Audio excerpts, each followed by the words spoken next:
Apa bisa? Bisa. Tiang listrik sudah ada, no? Tinggal sambung lagi, sambung lagi, sambung lagi, sambung lagi. Kontak tidak boleh putus kepada siapa saja, supaya betul-betul listrik sampai. Kalau putus kontak tidak bisa lagi. Itu desa bercahaya yang kita namakan dari dulu 2008-2013 dulu kan, bangun desa bercahaya.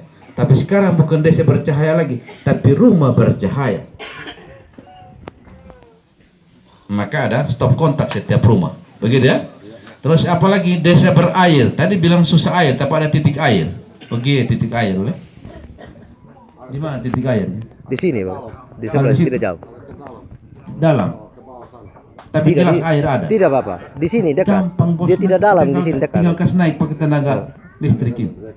Kita beli kabel, pasang dinamo, atur di pompa, atur di pembak, baru serbane. Itu yang namanya desa berair. Kita cari air di mana? Apalagi kalau sudah ada titik air, gampang. Tinggal teknologi dan orang pintar harus ada di desa. Kalau tidak ada orang pintar, kalau pintar-pintaran susah. Ya? Maka kita kenal dengan desa berair, itu jembatan emas yang kedua. Yang ketiga, ya cukup makan. Cukup makan, tapi ke depan kita tidak hanya cukup, kalau bisa berlebihan produk panenan kita. Menuju panenan yang berlimpah tentu memang kerja keras, kerja cerdas, dan alat-alat pertanian dan lahan yang tersedia. Harus juga termasuk pupuknya, harus tersedia. Itu yang kita namakan desa berkecukupan pangan, kita bangun di Lok Domringin, Padang Melala dengan berbagai syarat-syarat tadi itu. Terus yang berikutnya adalah desa aman tentram. Ya, di sini di gunung aman. Ya, pasti aman. Dan saya rindukan supaya aman betul, supaya nanti kalau ada turis yang datang ke Gunung Jamila, ya, datang lihat, nanti kan gampang supaya Jamila itu menjadi tujuan pariwisata. Ceritanya apa? Itu bilang di sana kalau pergi sejuk, turun dari gunung itu orang kepal semua. Kita jual begitu, boleh nggak? Tapi waktu mendaki gunung kita pasang itu yang menarik tuh, yang menarik. Tiba-tiba dia kasih kaget saja ada kera besar, dia kasih kaget, terus dia kasih tanda suara apa, oh itu sudah tandanya sudah masuk ilmu kebal kedua. Ya, itu nanti ya. Jadi desa aman tentram wajib. Kalau sudah aman, kaku di mana-mana. Dan pasti di rumah yang gagah begini, orang datang ketuk pintu minta istirahat. Siapa itu? Orang luar negeri. Karena keamanan, karena ketentraman, dan ada keindahan alam di sana dengan citra tadi itu kita jual. Itu yang jembatan ke-6. Yang kelima tentu untuk tadi menjawab Prima bilang kita sudah setengah mati kasih kuliah anak, itu sudah sarjana tapi tidak ada kerja ya. Kontak ingin membangun dengan desa pintar, apa itu tidak boleh sarjana di sumber daya nganggur. Begitu. Setuju tidak? Setuju. Saya pikir kalau ada yang tidak setuju ya rugi dong. Ya? Kita harus pekerjakan sarjana. Apalagi desa pintar.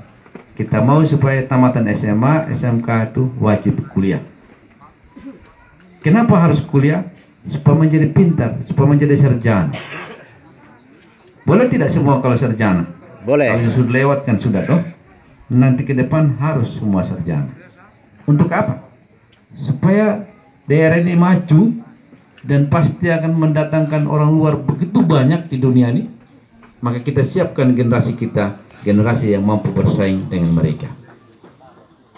Itu kira-kira. Dan supaya mimpi ini bisa kita wujudkan, kita buktikan, kita nyatakan di tengah masyarakat, maka ada cita-cita kontak untuk bangun perguruan tinggi negeri di Sumba Barat Daya. Sekarang sudah ada undangan 3. Undangan 3 adalah cetusan konco waktu itu. Cetusan konco waktu itu. Tapi sayangnya sudah ada undangan 3, mahasiswanya sudah ada, tapi mereka sekarang kuliah di mana? Pindah-pindah ruangan dan bukan milik mereka. Saya tidak tahu ini Pak Ketua DPR kemana kok, masa kikir sekali bangun gedung. Tapi kata beliau, iya kami sudah usulkan. Tapi kalau pemimpinnya tidak tahu strategi itu, memang tidak akan bisa.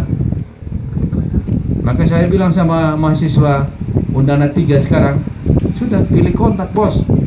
Begitu jadi bupati nanti kita akan bangun gedung Undana untuk memancing pusat supaya resmi menjadi perguruan tinggi negeri di Sumba Barat Daya. Dan kalau perguruan tinggi negeri itu ada, maka pasti anak-anak kita yang nganggur tadi akan menjadi dosen. Syaratnya S2, kita sekolahkan bos yang pintar untuk menjadi dosen. Nanti lagi begitu dapat S2, dapat S3, doktor. Kalau doktor lagi habis itu profesor. Kita mau supaya kita lahirkan generasi Sumba Barat Daya 10 tahun, 5 tahun ke depan ada doktor, ada profesor. Bukan dokter kayak Cornelis ini. Dokter itu di atasnya dokter. Mau tidak? Mau. Dan disitulah lapangan pekerjaan baru tercipta di Sumba Barat Daya. Itu yang namanya desa pintar. Terus yang berikutnya adalah desa sehat. Ya, desa sehat yang kita maksudkan adalah ya semua boleh sakit. Dan kalau berobat dimanapun asal jangan di dukun, ya, gratis bos. Mau sampai sembuh sampai mati juga gratis. Begitu. Itu desa sehat. Jadi kalau sakit berobat di rumah sakit, di puskesmas, sembuh ya gratis, mati juga gratis. Itu. Tapi tidak hanya itu. Bagaimana supaya kita jangan jatuh sakit di dalamnya. Maka nanti kontak akan mengajak kepala desa kalau jadi bupati, wakil bupati, kita akan ajak kepala desa. Bos, kepala desa, mau tidak supaya punya sarjana di desa itu yang hebat? Supaya masyarakat sehat terus, supaya jangan jatuh sakit. Pastilah kepala desa mau, gitu? Karena yang omong kan dokter. Maka saya akan minta kepala desa angkat sarjana kesehatan masyarakat 1 orang, 1 setiap desa, sarjana kesehatan masyarakat, supaya hari-hari dia menyuluh masyarakat, supaya tahu bagaimana cara hidup yang sehat, supaya jangan jatuh sakit, gitu? Terus apalagi sarjana kesehatan lingkungan, supaya dia kasih tahu bahwa ini lingkungan kurang sehat, maka supaya dia menjadi sehat, mari kita kerja bakti bersama masyarakat. Oh ini rumah tidak sehat, supaya menjadi sehat harus dirubah begini. Oh rumah ini harus ada jamban, oh supaya menjadi sehat bangun jamban bersama pemerintahan desa. Jadi nanti kepala desa orang tidak bingung-bingung kalau uang ada 1 miliar, nanti kalau kontak kita jadi bupati pasti 2 miliar, 3 miliar kita kasih di desa. Kenapa harus kasih uang banyak? Karena sudah ada orang pintar di sana. Dan termasuk dalamnya untuk memperbaiki lingkungan masyarakat. Bangun jamban kalau tidak ada jamban. Karena syaratnya itu supaya jangan jatuh sakit, wajib ada jamban di setiap rumah tangga. Kira-kira begitu. Ya. Itu namanya desa sehat. Dan berikutnya lagi saya ingin supaya ya Sumba ini bebas cepat malaria. Kalau sini jarang kalau sakit malaria, bos. Ya, jarang. Jarang ya? Jarang. Terima kasih karena angin tiup tuh. Ya. Nyamuk tidak bertahan. Ya. Tapi di bawahnya sana.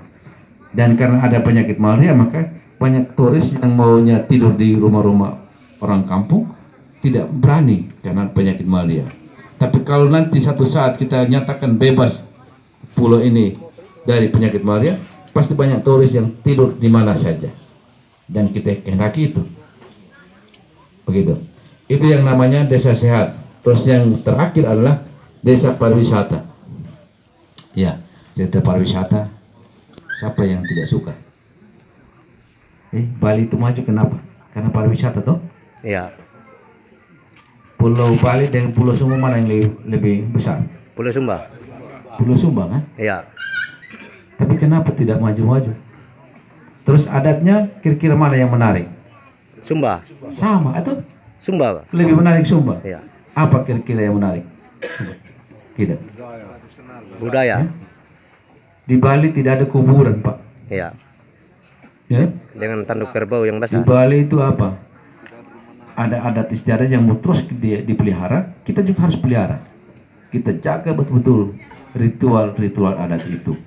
Dan setiap hari ada peristiwa penguburan.